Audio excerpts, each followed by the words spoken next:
Hello friends, welcome to our channel.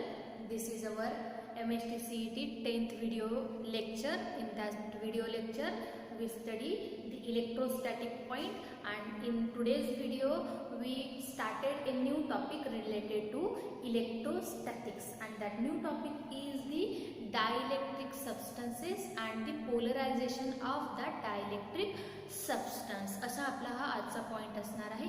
Dielectric substances काय प्रकार असणार आहे. Today's topic is dielectrics and polarization. Dielectrics and polarization हा आजचा आपला टॉपिक असणार आहे. मग what is the dielectric substances and how it can be polarized असा आपला पॉइंट असेल तर what is dielectric substance. The substance which are non conducting, the material which are non conducting, such materials are called as the dielectric materials or dielectric substances. For example, the dielectric means we also called as the insulator. Dielectric substances means we also called as insulator material. म्हणजे यांच्या through conduction आपल्याला observe होणार नाही. But such dielectric materials can store the electrical energy.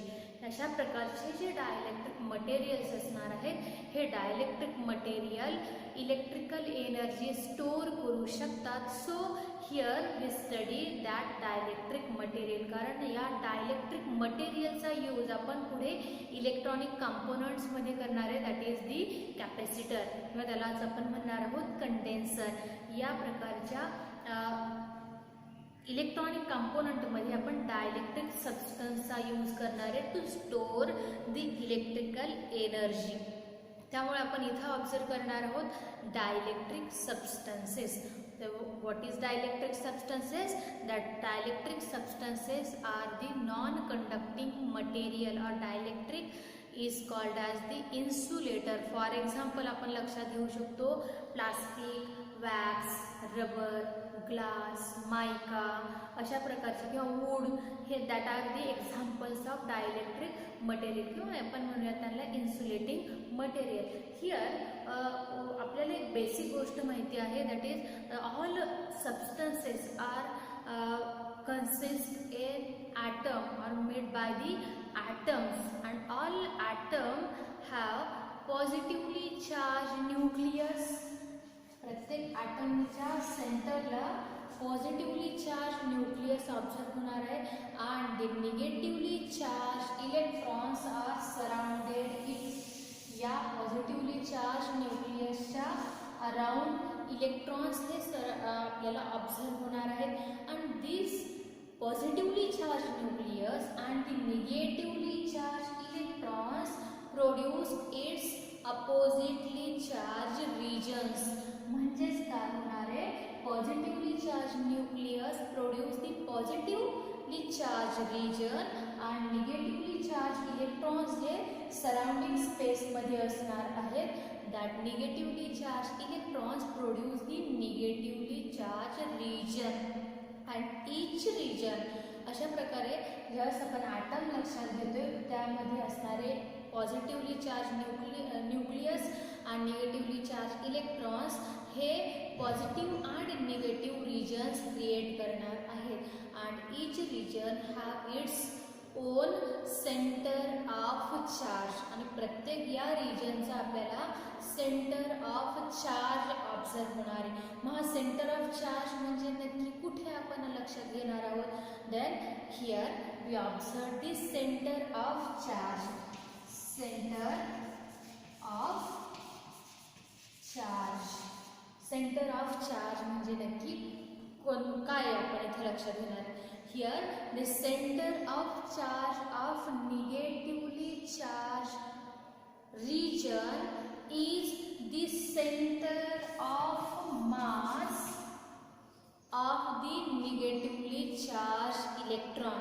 Centre of charge आपण negatively charge रिजनसाठी आपण centre of charge जर लक्षात घेतोय तर तो सेंटर ऑफ चार्ज म्हणजेच काय असणार आहे, centre of charge of negatively charge region is the centre of mass of the negatively charge electrons, that is the centre of the charge. आणि तशाच पद्धतीने आपल्याला पॉझिटिव्ह चार्जसाठी सुद्धा centre of charge find out करता येऊ शकतो. And the centre of charge for the positively charge region is the centre of mass of the positively charge protons. अशा पद्धतीने आपल्याला सेंटर ऑफ चार्जेस इथं प्रत्येक रिजनसाठी कन्सिडर करता येऊ शकतात. ठीक आहे, तर आपल्याकडे जर अशा पद्धतीने हे ॲटम्स आहेत in the dielectric material we observe such atoms, म्हणजे प्रॉपर असे नाही, आपण एक मॉडेल म्हणून लक्षात इथं घेतलेलं आहे. We observe that dielectric material consist the atoms and the atom have its own positive region and the negative region. Positively charged region have its own center of the charge. Negatively charged region also have its own negatively charged center or center of charge. ठीक आहे, म्हणजे दोन्ही रिजनचा त्यांचा स्वतःचा centre of charge असणार आहे. मग या सेंटर ऑफ चार्जचा आपल्याला इथं काय यूज करायचा आहे, काय तिथं त्याचं काय वर्किंग असेल, तर बघा, when such dielectric materials are placed in the external field, अशा प्रकारचे डायलेक्ट्रिक मटेरियल्स ज्यास आपण एक्सटर्नल फील्डमध्ये प्लेस करतोय, that is the external field. दोन प्लेट्स आहेत, एक पॉझिटिव्हली चार्ज प्लेट आहे आणि दुसरी आहे निगेटिव्हली चार्ज प्लेट. तर या दोन्ही प्लेट्सच्या मध्ये इलेक्ट्रिक फील्ड प्रोड्यूस झालेलं असेल आणि याच्यामध्ये जर आपण एक डायलेक्ट्रिक मटेरियल प्लेस केलं, पर्टिक्युलर असं डायलेक्ट्रिक मटेरियल जर प्लेस केलं, then the positive charge and negative charge are displaced in the influence of the external field and that charges in the dielectric substances are displaced as arranged as such. अशा पद्धतीने आपल्याला इथं त्यांचा displacement झालेलं observe होणार आहे. and by displacing these charges we observed particular arrangement of that dielectric material आणि त्याच्या थ्रू आपल्याला त्या डायलेक्ट्रिक मटेरियलमध्ये नेट डायपोल मुवमेंट ऑब्झर्व करता येऊ शकतो आणि त्या डायलेक्ट्रिक मटेरियल थ्रू जे काही इंड्यूस्ड इलेक्ट्रिक फील्ड असणार आहे ते सुद्धा आपल्याला ऑब्झर्व करता येऊ शकतं. तर हे अशा प्रकारचे जे डायलेक्ट्रिक मटेरियल्स आहे, that dielectric materials have two types. या डायलेक्ट्रिक मटेरियल्सचे दोन टाइप्स इथं आपण लक्षात घेणार आहोत. First type is non-polar dielectric किंवा आपण त्याला म्हणूयात non-polar molecule or non-polar dielectrics. And second type is polar molecule. polar molecule second type आपला असणार आहे पोलर मॉलिक्यूल. असे दोन type we have main two types of dielectric substances, non-polar molecules and second is polar molecule. यातला आपण first इथे लक्षात घेऊया, non-polar molecule. First is non-polar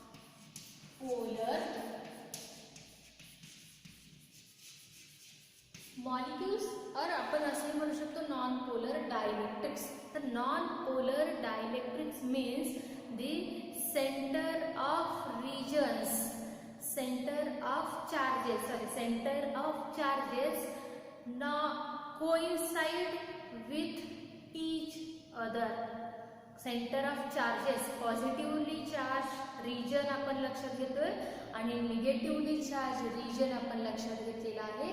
त्या दोन्ही चार्ज रिजनचे जे काही सेंटर ऑफ चार्जेस आपण लक्षात घेतोय, that centre of charges are coincide to each other and that material are have zero dipole moment.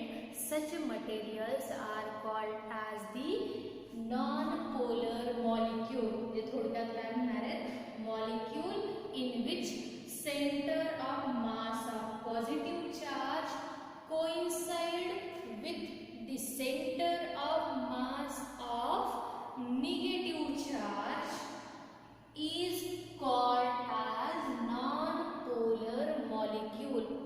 Positive चार्जचा सेंटर ऑफ मास आणि निगेटिव्ह चार्जचा सेंटर ऑफ मास हे दोन्ही जर कोइन्साइड होत आहेत, then such materials are called as non polar dielectrics और the molecule is called as non polar molecule.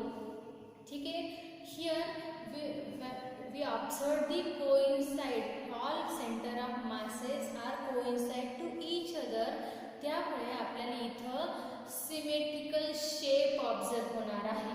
And due to symmetry we observe the charge distribution, symmetrical charge distribution.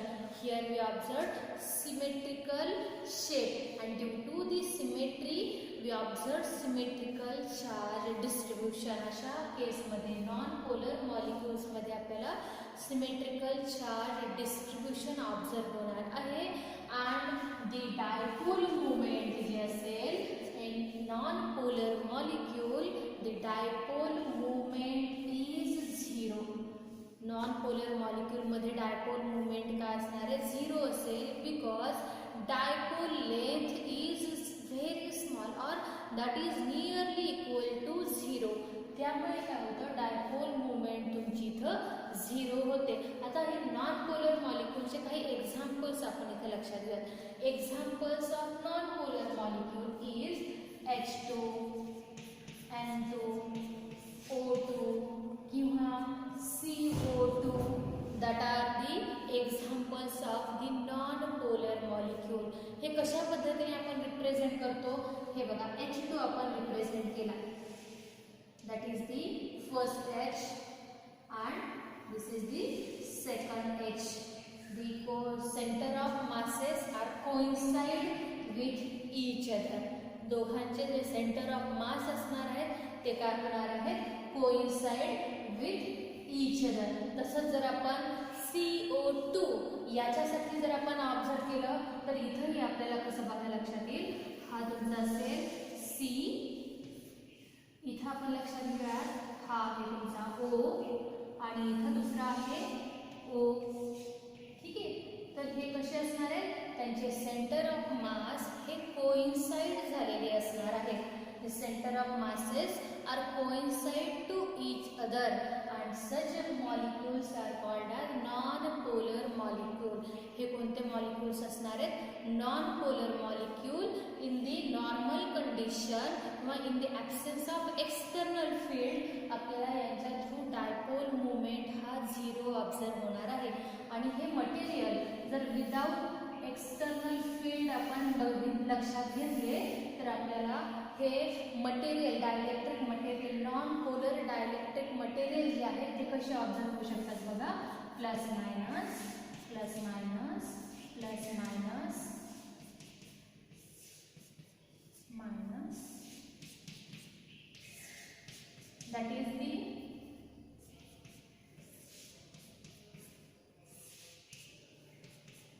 is the non-polar dielectric material without external field. External field त्या मटेरियलला आपण apply केलेलं नाहीये, त्यावेळेस आपल्याला ते dielectric material अशा पद्धतीने त्याचं इंटरनली आपल्याला जे काही चार्ज ऑब्झर्व होणार आहेत तर ते अशा पद्धतीने ऑब्झर्व होणार आहेत. दी पॉझिटिव्ह आणि निगेटिव्ह चार्ज रिजन जे असणार आहेत त्यांचे सेंटर ऑफ मास हे कोइन्साइड झालेले आपल्याला ऑब्झर्व होणार आहेत आणि त्यांचे हे आपण काही एक्झाम्पल्स इथे लक्षात घेतलेले आहेत. H2, N2, O2, CO2 dipole dipole moment काय असेल 0 असणार आहे, कारण डायपोल लेंथ इज नियरली 0. त्यामुळे डायपोल मोमेंट इज ऑल्सो 0. आणि यांचे काही जे एक्झाम्पल्स आहेत ते आपण अशा पद्धतीने रिप्रेझेंट करू शकतो. सेंटर ऑफ मासेस हे कसे असणार आहेत, कोइन्साइड झालेले असणार आहेत. Centre of masses are coincide with each other. But now we apply external field to such dielectric material. आपण अशा या नॉन पोलर डायलेक्ट्रिक मटेरियलला जर एक्सटर्नल फील्ड अप्लाय केलं, we apply the external electric field to the non-polar molecule. Non-polar molecule आपण external electric field apply केलं, then the positive and negative charges in that material, त्या मटेरियलमध्ये असणारे जे positive आणि negative charges असणार आहेत, that positive and negative charges are displaced slowly in oppositely charged region. Opposite charges कडे हे जे या मटेरियलमध्ये, या डायलेक्ट्रिक मटेरियलमध्ये, नॉन पोलर डायलेक्ट्रिक मटेरियलमध्ये जे प्रेझेंट असणारे पॉझिटिव्ह आणि निगेटिव्ह चार्जेस आहेत, in the influence of external electric field यांचं डिस्प्लेसमेंट होणार आहे. आणि वी ऑब्झर्व सच अरेंजमेंट. अशा पद्धतीने आपल्याला इथं इलेक्ट्रिक फील्ड इंड्यूस झालेलं ऑब्झर्व होणार आहे. In the external field the dielectric material, in the dielectric material we observed electric field is induced. ठीक आहे, या डायलेक्ट्रिक मटेरियल मध्ये आपल्याला इलेक्ट्रिक फील्ड इंड्यूस झालेलं ऑब्झर्व होणार आहे. So here we find out the electric field. इथं आपण काय फाइंड आउट करू शकतो, इफेक्टिव्ह इलेक्ट्रिक फील्ड या टोटल डायलेक्ट्रिक मटेरियल थ्रू जे काही इफेक्टिव्ह इलेक्ट्रिक फील्ड इथं आपल्याला प्रोड्यूस झालेलं असेल, that effective electric field is equivalent to E0 bar minus EP bar. अशा पद्धतीने आपल्याला इफेक्टिव्ह इलेक्ट्रिक फील्ड इथं फाइंड आउट करता येऊ शकतं. Here E0 is the applied electric field. हे जे आपण एक्सटर्नली इलेक्ट्रिक फील्ड अप्लाय केलेलं आहे, that is the applied electric field. And EP is the induced electric field in that dielectric material. आता जर आपण ह्या एक्सटर्नल फील्डचा लक्षात घेतलं तर एक्सटर्नल फील्ड जे आहे तुमचं E0 याचं डायरेक्शन कसं असेल, पॉझिटिव्ह टू निगेटिव्ह असणार आहे. एक्सटर्नली अप्लाइड फील्ड जे आहे त्याचं डायरेक्शन हे पॉझिटिव्ह टू निगेटिव्ह असं असेल. पण ज्यावेळेस या डायलेक्ट्रिक मटेरियलमध्ये इलेक्ट्रिक फील्ड इंड्यूस होणार आहे due to external field, the direction of electric intensity is as such. त्यावेळेस तुम्हाला EP बारचं डायरेक्शन कसं ऑब्झर्व होणार आहे, पॉझिटिव्ह टू निगेटिव्ह अशा पद्धतीने इलेक्ट्रिक फील्डचं डायरेक्शन आपल्याला तिथं ऑब्झर्व होणार आहे. इथं आपल्याला अशा effective electric field find out करता येऊ शकतो. E bar equivalent to E0 bar minus EP bar. E0 म्हणजे काय असेल तर applied electric intensity electric field, आणि EP बार काय असणार आहे, induced electric field in the dielectric material और डायलेक्ट्रिक सबस्टन्स. अशा आपण दोन केसेस लक्षात घेतल्यात. We have non polar molecule और non polar dielectric. If we cannot apply external field to that dielectric material, then आपल्याला इंटरनली आपल्याला कशा पद्धतीने तो डायलेक्ट्रिक ऑब्झर्व होईल, अशा पद्धतीने रँडमली हे कोइन्साइडिंग जे मॉलिक्युल्स आहेत ते आपल्याला अशा पद्धतीने ऑब्झर्व होतील. पण ज्यावेळेस आपण त्याला एक्सटर्नल फील्ड अप्लाय करू, then the positive and negative charges are displaced in the influence of external field. Then effective electric field is calculated by this formula. E bar equal to E0 bar minus EP bar. E0 म्हणजे काय असेल, applied electric field, and EP म्हणजे असणारे induced electric field in the dipole material और dielectric substance. डायलेक्ट्रिक सबस्टन्समध्ये जे काही इंड्यूस्ड इलेक्ट्रिक फील्ड असेल that is represented as such EP bar. अशा पद्धतीने आपल्याला हा नॉन पोलर मॉलिक्यूल इथे लक्षात येतो. From this electric field, induced electric field and applied electric field through आपल्याला जे effective electric field find out होतं, by that we calculated the dielectric constant, the ratio of E0 to E. Such ratio is called as dielectric constant of that material. त्या मटेरियलचा हा आपला dielectric constant असणार आहे. थोडक्यात आपण इथं फर्स्ट टाईप लक्षात घेतलेला आहे, नॉन पोलर डायलेक्ट्रिक और नॉन पोलर मॉलिक्यूल. या नॉन पोलर मॉलिक्यूलमध्ये काय होतंय तर centre of mass of positive charge is coincide with the centre of mass of negatively charge or negatively charged region. Such material or such molecules are called as non-polar molecule. इथं काय होतंय, centre of masses coincide होत आहेत, त्या मटेरियलला आपण त्या मॉलिक्युल्सला आपण म्हणतो नॉन पोलर मॉलिक्यूल, ज्यांच्यामध्ये आपल्याला डायपोल लेंथ ही खूप स्मॉल किंवा झिरो ऑब्झर्व होते. Dipole length he zero, so dipole movement is also zero in the absence of external electric field. All such coinciding molecules जे असणार आहेत ते सगळेच रँडमली ओरिएंटेड असणार आहे. But when external field is applied to such non polar molecule, the positive and negative charges are displaced in the influence of external field and we observe the effective electric field. ही जो आपण effective electric field फॉर्म्युलाने find out करू शकतो, E bar equivalent to E0 bar minus EP bar. E0 म्हणजे applied external field and EP is the induced electric field in the dielectric. ठीक आहे, अशा पद्धतीने आपला हा नॉन पोलर मॉलिक्यूल इथं आपण लक्षात घेतलेला आहे. ठीक आहे, आता नेक्स्ट आपला टाईप असणार आहे polar molecule. Second type is polar molecule. Exactly याच्या अपोजिट असणार आहे पोलर मॉलिक्यूल. हा पोलर मॉलिक्यूल कसा असेल, एक्झॅक्टली अपोजिट म्हणजेच काय होणार आहे, the center of mass of positively charged region is not coinciding with the center of mass of negatively charged region.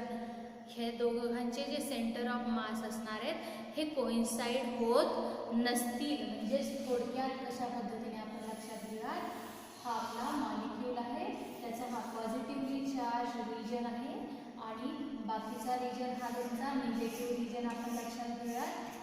आता बघा, यांचे जे सेंटर ऑफ मास आहेत ते कोइन्साइड झालेले नाही आहेत. नॉन पोलर मॉलिक्यूलमध्ये कसं होतं तर हा तुमचा सेंटर पॉझिटिव्ह सेंटर आहे आणि त्याच्या around exactly negative region spread झालेला आहे. म्हणजे त्या दोघांचेही सेंटर ऑफ मास हे कसे आहेत, कोइन्साइड होत आहेत. पण पोलर मॉलिक्यूलमध्ये तुमचे सेंटर ऑफ मास हे कोइन्साइड होत नाही. किंवा आपण तिथं कशा पद्धतीने त्याचे डेफिनेशन सांगू शकतो बघा, a molecule in which the center of mass of positive charge does not coincide with the center of mass of negative charge, that is called as polar molecule. याला काय आपण म्हणणार आहोत, पोलर मॉलिक्यूल असं म्हणणार आहोत. आणि इथं आता आपल्याला काय लक्षात येते, पॉझिटिव्ह चार्ज आणि निगेटिव्ह चार्ज या दोघांचे सेंटर ऑफ मास हे कोइन्साइड नाही आहेत. means in that case we observe permanent dipole moment. या केसमध्ये आपल्याला काय लक्षात येणार आहे, काय ऑब्झर्व करणार आपण, या केसमध्ये आपण सुरुवातीपासूनच या अशा मॉलिक्युल्समध्ये परमनंट डायपोल मुवमेंट ऑब्झर्व करणार आहोत. And this dipole movement is in the order of 10⁻⁻30 एवढ्या ऑर्डरमध्ये सेंटीमीटर. या ऑर्डरमध्ये आपल्याला तिथं डायपोल मुवमेंट या मॉलिक्यूलसाठी ऑब्झर्व होऊ शकते. आणि that dipole movement formula P equivalent to 2L into Q. अशा पद्धतीने आपल्याला ते डायपोल मुवमेंट त्या मॉलिक्यूलसाठीची एक्सप्लेन करता येऊ शकते. कारण का दी centre of mass of positive charge and the centre of mass of negative charge cannot coincide with each other, so such molecules have permanent dipole moment. अशा प्रकारचे मॉलिक्यूलला आपल्याला परमनंट डायपोल मुवमेंट ऑब्झर्व होऊ शकते. If that dipole movement is in the order of 10⁻³ centimetre and that is represented by the formula P equivalent to 2L into Q. इथं 2L म्हणजे काय असेल dipole length आणि Q म्हणजे असणार आहे चार्ज, टोटल चार्ज. ठीक आहे, इथं Q म्हणजे काय असेल टोटल चार्ज असणार आहे. मग अशा प्रकारचे नॉन पोलर मॉलिक्यूल्स जे आहेत त्यांचे एक्झाम्पल्स काय असू शकतील. दे एक्झाम्पल्स ऑफ पोलर मॉलिक्यूल जे आहेत त्यांचे एक्झाम्पल्स काय असणार आहे. The examples of polar molecule is HCl, H2O, NH3 किंवा पुढचा आहे अल्कोहोल. हा सुद्धा आपला एक्झाम्पल्स ऑफ पोलर मॉलिक्यूल असणार आहे. इथं आपण या दोघांसाठीचा आपण लक्षात घेऊयात कशा पद्धतीने हे पोलर मॉलिक्यूल आपण लक्षात घेऊयात. HCl, H2O, NH3, अल्कोहोल हे यांचे जे मॉलिक्यूल्स असतात that molecules are the polar molecule. म्हणजेच काय असणार आहे the centre of mass of positive charge and centre of mass of negative charge can not coincide with each other. म्हणजे कशा पद्धतीने बघा तुम्हाला इथं ऑप्शन होईल H2O हा लक्षात घ्या. हियर दी O हा तुमचा आहे ऑक्सिजन आणि इथं आहे तुमचा हायड्रोजन H आणि सेकंड हायड्रोजन आपण इथं रिप्रेझेंट करूया H.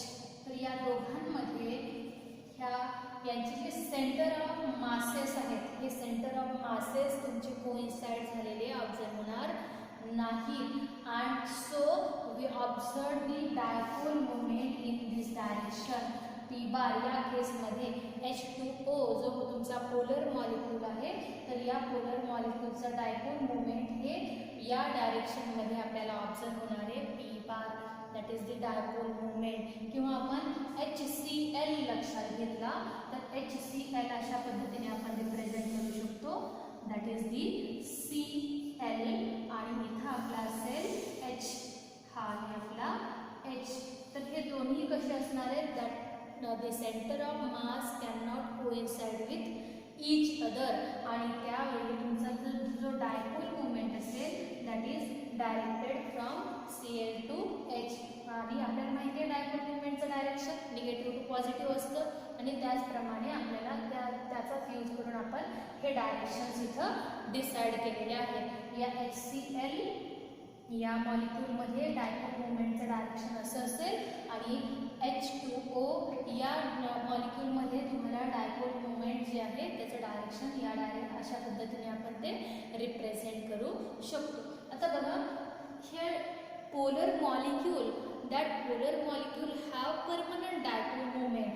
म्हणजेच आपल्याला जर एक्सटर्नल फील्ड प्रेझेंट नाही आहे तर without any external field polar molecule और पोलर सबस्टन्स जो आहे पोलर डायलेक्ट्रिक सबस्टन्स जो आहे तो कशा पद्धतीने आपण ऑब्झर्व करू शकतो.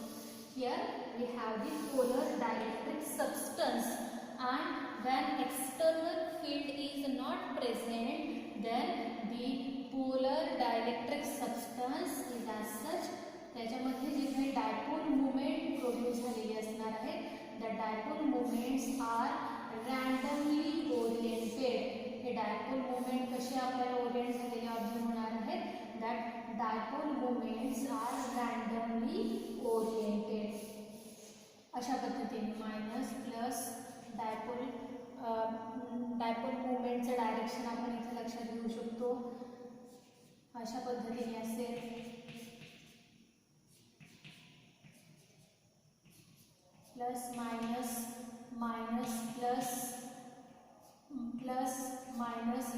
that here we cannot apply external electric field. या केसमध्ये इथं जे आपण लक्षात घेतो, या केसमध्ये इथं आपण एक्सटर्नल फील्ड अप्लाय केलेलं नाही.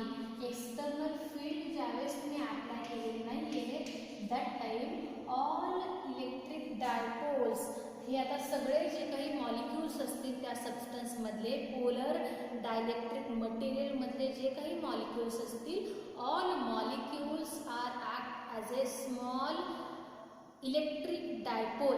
प्रत्येक मॉलिक्यूल हा स्मॉल इलेक्ट्रिक डायपोल सारखा बिहेव करणारे, that dipole having its own dipole movement. Small dipole movement प्रत्येक डायपोलला तिथं ऑब्झर्व होणारे, प्रत्येक मॉलिक्यूल हा स्मॉल इलेक्ट्रिक डायपोल सारखा बिहेव करणार आहे. हा अशा पद्धतीने प्रत्येक मॉलिक्यूल हा इलेक्ट्रिक डायपोल सारखा बिहेव करतोय. each dipole have its dipole moment in the particular direction. तर हे आपल्याला here we have the polar molecule without any external field, but when we apply external field to such a dipole such a polar molecule, अशा polar molecules ला जर आपण external field apply केलं तर काय होऊ शकतं. Here we apply the external field. External electric field आपण इथे अप्लाय करूया. कशा पद्धतीने बघा, हे the direction of electric field is as such, बघा, that represent the direction of electric field, and all electric dipoles, small electric dipoles are oriented in the direction of external field. जे external field चे जे direction असणार आहे, the all electric dipole present in the polar dielectric substance, सगळे dipoles हे electric फील्डच्या direction मध्ये Orient होणार आहेत. म्हणजे हे अशा पद्धतीने आपल्याला तिथं ऑब्झर्वेशन मिळणार आहे. all molecules, all polar molecules are oriented as such, that is negative, positive, negative, positive, negative, positive, and सगळे अशाच पद्धतीने तिथं ओरिएंट होत राहणार आहेत.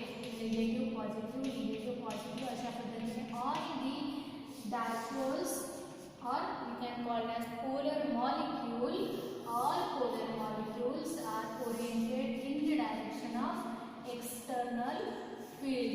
सगळे डायपोल्स जे आपण इथे ऑब्झर्व करणार आहोत, स्मॉल इलेक्ट्रिक डायपोल्स, हे सगळे एक्सटर्नल इलेक्ट्रिक फील्डच्या डायरेक्शन मध्ये आपल्याला ऑब्झर्व होणार आहे. म्हणजे if we have polar molecule, जरी इथं आपल्याकडे पोलर मॉलिक्यूल आहेत, but in the absence of external field, external फील्डच्या ॲब्सेन्समध्ये आपल्याला तिथं नेट डायपोल मुवमेंट ऑब्झर्व होणार नाही. का? Because the all such a small or tiny dipole are oriented randomly. External field जर ॲब्सेंट असेल तर सगळे टायनी डायपोल्स जे आहेत ते सगळे रँडमली ओरिएंटेड आपल्याला ऑब्झर्व होतात. अँड सो टोटल और net dipole moment is a 0. But when external field is applied, all such a tiny electric dipoles are oriented in the direction of external field, so we observe the net dipole moment. त्यामुळे या polar dielectric मटेरियलचा आपल्याला net dipole movement इथं observe होऊ शकतं. अशा पद्धतीने इथं इलेक्ट्रिक डायपोल आपण इथं ऑब्झर्व करतोय अकॉर्डिंग टू पोलर मॉलिक्यूल्स. जे पोलर मॉलिक्यूल्स असणार आहेत त्याच्या रिलेटेड आपण इथं ऑब्झर्वेशन घेतो. आता इथं आपण दोन टाइप्स लक्षात घेते, नॉन पोलर मॉलिक्यूल्स और non polar dielectric and polar molecule किंवा पोलर डायइलेक्ट्रिक्स इथं लक्षात घेतलेले आहेत. नॉन पोलर डायइलेक्ट्रिक्समध्ये centre of masses are coincide with each other, and polar मॉलिक्यूलमध्ये काय होतंय, centre of masses are not coincide with each other. Non polar मॉलिक्यूलमध्ये dipole moment is 0 but polar molecule have its own dipole moment. Polar मॉलिक्यूलमध्ये आपल्याला small dipole moment observe होणार आहे. In the external field or in the firstly in the absence of external field जे non polar molecule आपण लक्षात घेतले तर absence of external फील्डमध्ये आपल्याला टोटली डायपोल मुवमेंट ही 0च ऑब्झर्व होतीये. पण जर त्याला एक्सटर्नल फील्ड ऑब्झर्व केलं एक्सटर्नल फील्ड जर आपण त्याला अप्लाय केलं तर तिथं आपल्याला स्मॉल इलेक्ट्रिक फील्ड इंड्यूस झालेलं ऑब्झर्व होतं. And we observe the small dipole movement through that non polar molecule. पण तशा पद्धतीने आपण पोलर मॉलिक्यूल लक्षात घेतला then we observe in the absence of external field the all dipole movements are cancel with each other. So net dipole moment of polar molecule or polar dielectric is 0, but in the presence of external field we observe the net dipole moment. Presence of external field polar molecule च्या related आपल्याला net dipole moment observe होणार आहे. हे जे आपल्याला अशा पद्धतीने observe होणार आहे. All tiny dipoles are oriented in the direction of external field and this dipole moment हा जो आपण डायलेक्ट्रिक कॉन्स्टंट आपण अशा प्रकारच्या पोलर मॉलिक्यूलच्या रिलेटेड ऑब्झर्व करणार आहोत. Dielectric constant of polar dielectric depend on the temperature. या पोलर मॉलिक्यूलच्या रिलेटेड जो आपण डायलेक्ट्रिक कॉन्स्टंट ऑब्झर्व करू that dielectric constant of polar molecule or polar dielectric is depend on temperature. जर इथं आपण maximum intensity external field having maximum intensity then E bar is maximum then the dipole moment is increases. तर dipole movement काय हो जाणार आहे increase होणार आहे. Externally applied electric field the intensity of electric field is increased then the dipole movement is also increases. हे आपल्याला तिथं ऑब्झर्व होणार आहे. ठीक आहे. आणि टेम्परेचरच्या रिलेटेड आपण इथं लक्षात घेऊ शकतो when the lower the temperature less will be the thermal vibration. Temperature lower असेल तर थर्मल व्हायब्रेशन काय होणार आहे कमी होणार आहे. So thermal vibration of the molecule and hence it will be easier for the molecular dipoles to align in the direction of field. जर temperature low असेल तर थर्मल व्हायब्रेशन कमी होईल आणि थर्मल व्हायब्रेशन कमी असेल तर या इलेक्ट्रिकल डायपोलला अलाइन होण्यासाठी इझी होऊ शकतं. That all electric dipoles are align easily in the direction of external field. म्हणजेच इथं इंटेन्सिटी इलेक्ट्रिक इंटेन्सिटी मॅक्झिमम असेल आणि टेम्परेचर कमी असेल तर आपल्याला dipole movement net dipole movement इथं मॅक्झिमम ऑब्झर्व होऊ शकते in the case of polar dielectrics.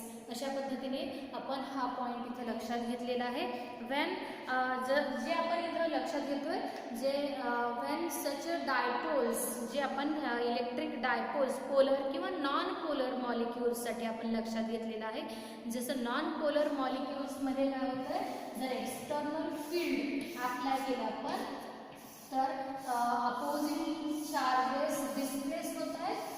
इथं आपण पॉझिटिव्ह चार्ज अप्लाय केलेला आहे आणि इथं निगेटिव्ह चार्ज अप्लाय केला तर जे नॉन पोलर मॉलिक्यूल आहे तर अपोजिट चार्जेस हे डिस्प्लेस होऊन तुम्हाला net of effective electric field observe होतं. हे जे चार्ज डिस्प्लेसमेंट ऑब्झर्व होणार आहे किंवा आपण पोलर मॉलिक्यूल लक्षात घेतला तर पोलर मॉलिक्यूलच्या रिलेटेड सुद्धा आपल्याला अशा पद्धतीने डिस्प्लेसमेंट ऑफ चार्जेस ऑब्झर्व होतं. हियर पॉझिटिव्ह चार्जेस हे पोलर मॉलिक्यूलच्या रिलेटेड आपण लक्षात घेतोय आणि इथं आपण निगेटिव्ह चार्जेस अप्लाय केलेले आहेत. तर इथं हे जे डिस्प्लेसमेंट ऑफ द चार्जेस आपण इथं लक्षात घेतोय तर हे displacement of the charges. By displacing the charges, we observed the net electric field or total net dipole moment आपल्याला तिथे ऑब्झर्व होऊ शकते. तर या प्रोसेसला म्हटलं जातं polarisation. That is called as the polarisation. हा तुमचा टोटल डायपोल आहे, इलेक्ट्रिक डायपोल आहे, जो आपण पोलर मॉलिक्यूलच्या रिलेटेड बघत होतो. तो आपला हा स्मॉल टायडी डायपोल आहे आणि एक्सटर्नल फील्डमध्ये ज्यावेळेस आपण तो प्लेस करणार आहे तर त्यावेळेस आपल्याला ते अशा पद्धतीने अलाइन झालेले ऑब्झर्व होणार आहे. And so such a process is called as the polarization. या प्रोसेसला आपण काय म्हणणार आहोत? Polarisation. So here we observe 2 points. First is the dielectric substances and next is the polarization of that dielectric substance. त्यात आपण 2 मेन टाइप लक्षात घेतले डायलेक्ट्रिक सबस्टन्सचे, नॉन पोलर डायलेक्ट्रिक्स आणि पोलर डायलेक्ट्रिक्स. असे 2 आपण पॉईंट लक्षात घेतलेले की यांचा आपण यूज पुढे लक्षात घेणार आहोत. सो स्टुडंट या टॉपिकवरचे काही एक्झाम्पल्स, काही क्वेश्चन्स आपण याच्यानंतरच्या व्हिडिओमध्ये बघणार आहोत. तर इथं आपण स्टॉप करूयात. याला लागूनच दुसरा जो व्हिडिओ असेल त्यामध्ये याच टॉपिकच्या रिलेटेड काही क्वेश्चन्स आपण सॉल्व करणार आहेत. Okay student, thank you.